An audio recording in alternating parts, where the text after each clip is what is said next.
Pandit Nehru 1 minute भी प्रधानमंत्री पद की कुर्सी मेरे हाथ से चली जाए इसके लिए तैयार नहीं थे।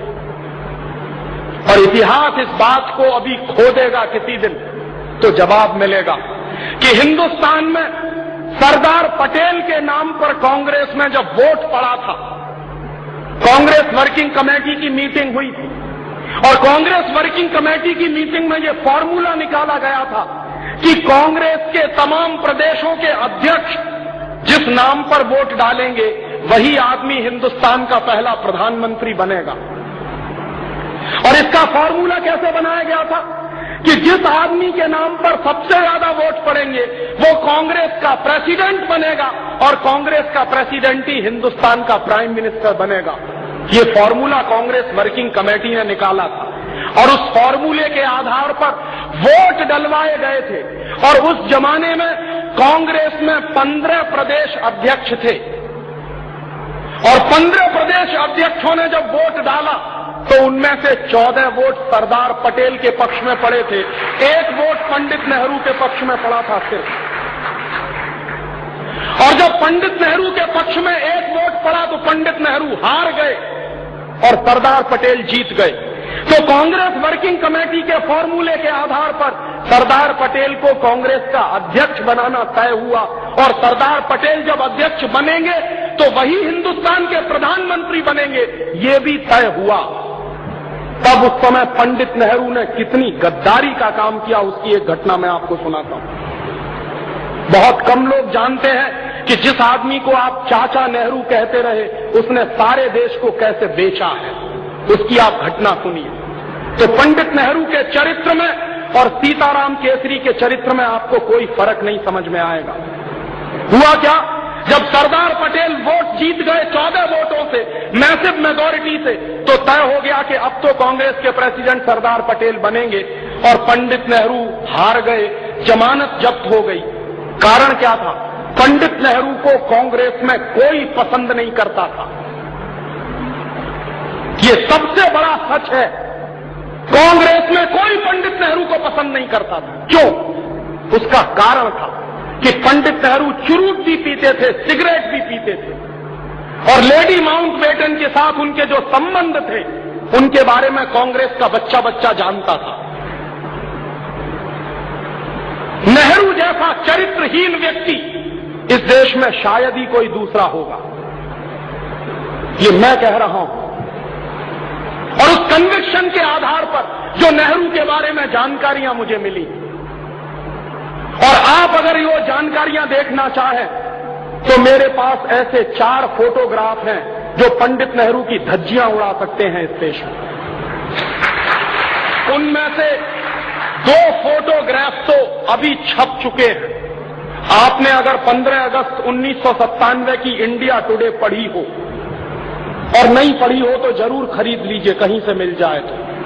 उस 15 अगस्त 1997 की इंडिया टुडे में पंडित नेहरू के 2 फोटोग्राफ छपे हैं और उन दोनों फोटोग्राफ को देखने के बाद किसी भी शर्मदार आदमी की आंखें शर्म से नीचे झुक जाएंगी। वो उस आदमी के वो दृश्य हैं उसमें। कोई भी शर्मदार सा आदमी ये मानने को तैयार नहीं होगा कि ये हिंदुस्तान का पहला प्रधानमंत्री था। इसलिए कांग्रेस में पंडित नेहरू को कोई पसंद नहीं करता था, लेकिन पंडित नेहरू को सबसे ज्यादा पसंद करते थे अंग्रेज और लॉर्ड माउंटबेटन। लॉर्ड माउंटबेटन को तो बाकायदा भेजा गया था पंडित नेहरू को फंसाने के लिए और पंडित नेहरू उसमें फंसे थे। तो लॉर्ड माउंटबेटन और अंग्रेज पंडित नेहरू को पसंद करते थे। क्यों? क्योंकि पंडित नेहरू के बारे में सभी अंग्रेज ये कहा करते थे कि ये आदमी शरीर से हिंदुस्तानी है लेकिन इसकी आत्मा अंग्रेज है, इसलिए इसके हाथ में सत्ता दे दो तो कोई वादा नहीं है, अंग्रेजों का ही शासन इस देश में चलता रहेगा। इसलिए अंग्रेज पंडित नेहरू को पसंद करते थे और अंग्रेज चूंकि पंडित नेहरू को पसंद करते थे तो बाकायदा पंडित नेहरू की छवि अखबारों में बनाई गई थी मीडिया हाइप के आधार पर। इस देश के जननेता नहीं थे वो।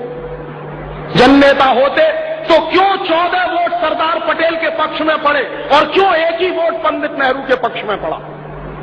और जब पंडित नेहरू ने समझ लिया और देख लिया कि अब दाल गलने वाली नहीं है, मैं चुनाव भी हार गया हूं, कांग्रेस वर्किंग कमेटी में मेरी मेजॉरिटी भी नहीं रही है, तो पंडित नेहरू गए गांधी जी के पास।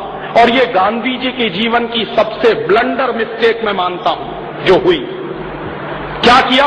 पंडित नेहरू गए बापू के पास और बापू को उन्होंने सीधे सीधे कहा कि बापू, अगर मैं हिंदुस्तान का प्रधानमंत्री नहीं बना तो मैं कांग्रेस को तोड़ दूंगा, और अगर कांग्रेस टूट जाएगी तो अंग्रेज हिंदुस्तान से नहीं जाएंगे, फिर उनको ये बहाना मिल जाएगा कि कौन सी कांग्रेस को हम सत्ता दें। जो कांग्रेस पंडित नेहरू वाली है उसको सत्ता दें, या जो पंडित नेहरू के बाहर की कांग्रेस है उसको सत्ता दें। तो बापू पंडित नेहरू की इस ब्लैकमेलिंग के शिकार हुए और बापू ने पर्सनल चिट्ठी लिखी। वो पर्सनल चिट्ठी गांधी जी के रिकॉर्ड्स में है, आप चाहें तो देख सकते हैं। गांधी वांग्मय के 100 अंक हैं जो भारत सरकार ने छापे, और गांधी वांग्मय के 100 अंकों के जो लास्ट फेज के अंक हैं उनके आधार पर एक किताब छपी है जिसका नाम है पूर्ण आहुति, और प्यारे लाल जी ने वो किताब लिखी है। प्यारे लाल जी गांधी जी के सेक्रेटरी हुआ करते थे, तो प्यारे लाल जी ने पूर्ण आहुति में वो चिट्ठी छापी है जो गांधी जी ने पटेल को लिखी थी। क्या चिट्ठी है? कि सरदार पटेल, मैं जानता हूं कि तुम जीत गए,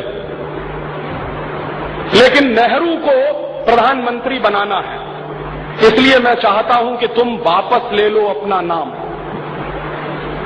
सरदार पटेल ने बापू से सीधे मिलकर कहा कि बापू, ये आपकी अगर अंतरात्मा है तो मैं तो हमेशा आपका सेवक रहा हूं, आप कहते हो तो मैं अपना नाम वापस ले लेता हूं।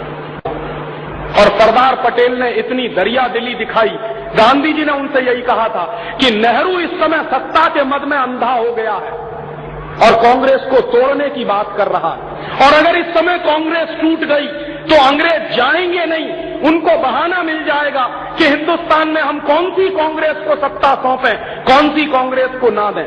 इसलिए अंग्रेजों को ये बहाना ना मिलने पाए, कांग्रेस ना टूटने पाए, तो मैं तुमसे अनुरोध कर रहा हूं कि तुम तुम्हारा नाम वापस ले लो। तब सरदार पटेल ने अपना नाम वापस लिया और इस तरह पंडित नेहरू हिंदुस्तान के प्रधानमंत्री बने। किस तरह की चालबाजी से हिंदुस्तान का पहला प्रधानमंत्री अपने पद तक पहुंचा, आप सोचिए जरा। इससे कम चालबाजियां आज चलती हैं क्या कांग्रेस में? ऐसी ही चालबाजियां तो आज चलती हैं कांग्रेस। ये कांग्रेस का चरित्र है